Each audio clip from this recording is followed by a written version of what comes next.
It's January the 18th, 2018. I live in Hillview, Kentucky.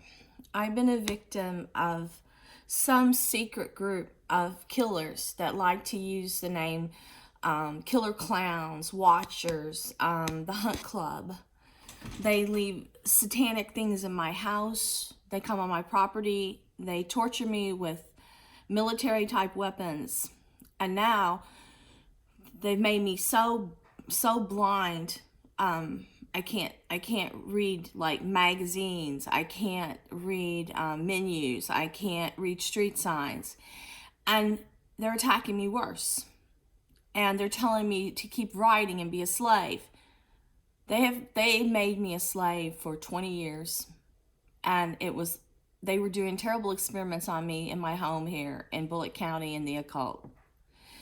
And then when I wrote John Wooldridge yesterday and asked if he could represent me, if I could come and file something to finally prosecute these people, with license plates and faces and terroristic threats today, and like in the middle of the night, they wouldn't let me take a breath. I couldn't. And they were trying to chase me from my home, but at the same time, they're harassing me by phone with all these corporate calls as they were just like killing me with these heart and lung weapons. And they sent me pictures telling me what they're going to do to my heart and lungs in the night. I feel horrible. And they're especially attacking my eyes and face, and then telling me, drawing actually animated pictures they're putting out.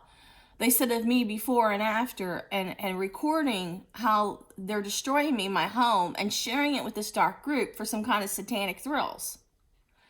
This has been going on forever. I've hired detectives from California. I've hired detectives from New York. I've hired an ex-narc agent. I've hired a guy from New York who brought in a security team that protects the banks, because none of the security companies in Louisville, Bardstown, or Indiana can keep these intruders out of my home. I got a home in Vegas to try to get away from them. They busted it up 4 different times. The only people I know in military are my estranged stepsons that are in special forces, and one of them was flown here for the first time since he left as a little boy at about age 10. He came back to Kentucky only once after he went to live with his mom, and then he hadn't been back since he was invited here, he said, on government business. The day he was here, the locals were making my garage doors go up and down. I mean, this is way high up, I believe. There's a dark branch of government that's probably doing this to me, and they're linked to the film companies that are in the occult. They send me Star Wars, Dark Vader things. They've tried to run me down in my car.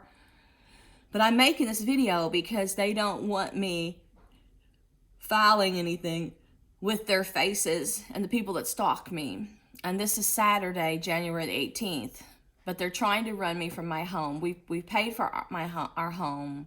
We don't owe any taxes. We have never missed paying our taxes. So this is all for money and control and for my talent. I've got proof, copyright, stories, even one done it was released at the theater a couple months ago, to show how boldly these people steal from me and how they torture me and upset me and have destroyed my anatomy from top to bottom just to try to keep me writing as a slave. And I need to get this information out around the world, because I was kept as a slave with government type, military type weapons, while locals and other people in high places made money off of me for 20 years. I never got a penny. I never asked for a penny.